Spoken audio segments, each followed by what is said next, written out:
Pues me llamo Héctor y soy miembro de una editorial libertaria que se llama La Neurosis o las Barricadas, cuyo último trabajo ha sido un libro relacionado con la educación que se llama Aprendiendo a obedecer, crítica del sistema de enseñanza. Es el libro que hemos venido a presentar, cuya tesis central sería la siguiente: el sistema de enseñanza, tal y como hoy lo entendemos, es decir, una red de escuelas dominada por el Estado, controlada por él, que determina quién puede o no tener una escuela, qué contenidos se imparten, quién puede o no ser docente dentro de esas escuelas. Ese sistema de educación tiene como función o como consecuencia principal, o una de las principales, la reproducción del propio sistema social. Es decir, se trata de hacer un análisis de la escuela teniendo en cuenta qué hay fuera de la escuela, cuál es el sistema económico y social que está fuera, que al fin y al cabo utiliza o consigue perpetuarse también por medio de la educación. No es el único sistema de reproducción social, por supuesto, pero es uno de los que tienen bastante importancia. A lo largo del libro analizamos cuáles son los elementos que nos llevan a concluir esta tesis, que no es tampoco muy arriesgada ni novedosa, pero sí que queríamos darle una vueltecita para poner negro sobre blanco conclusiones que otros autores habían sacado, quizá de forma demasiado académica, ponerlo con palabras sencillas para que quien quisiera se pudiera acercar a este tema y hacerlo desde una perspectiva contemporánea utilizando ejemplos y situaciones actuales.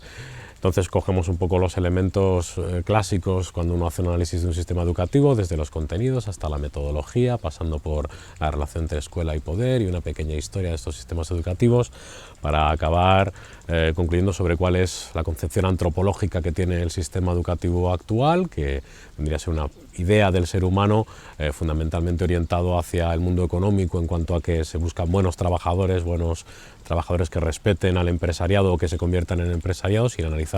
cuáles son las relaciones socioeconómicas que de ello derivan, buenos ciudadanos democráticos en este modelo democrático representativo, con el cual nosotros tenemos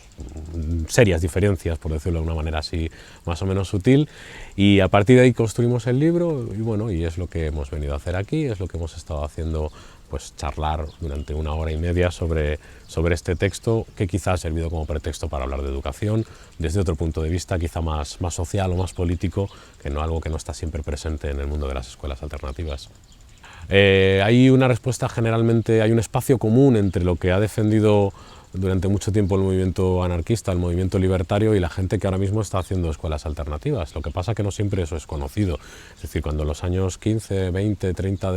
del siglo XX, 1920, 1930, el movimiento anarquista español genera una red de escuelas alternativas a las del Estado, las llaman escuelas racionalistas, y en ellas dicen que el niño tiene que ser protagonista, que hay que educar de forma activa para la libertad, no utilizando libros de texto, sino ir a buscar a la naturaleza lo que ella nos ofrece, con un maestro que disuelva su autoridad. Es decir, todas esas características, muchas de ellas tienen que ver con el mundo de la escuela alternativa de hoy en día, o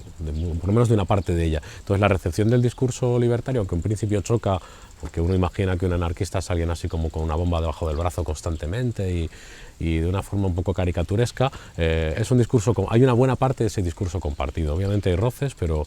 la recepción de los comentarios ha sido bastante positiva. Bien, es verdad que es difícil que alguien te diga algo negativo, porque todo el mundo es muy educado, entonces siempre te dicen cosas buenas y así. Pero bueno, ha sido una charla muy agradable, con algunas aportaciones interesantes, que es lo que para esto vienes también, a recibir alguna cosa nueva, algún comentario nuevo, y siempre hay algo interesante, entonces bueno, ha sido bastante amigable en general.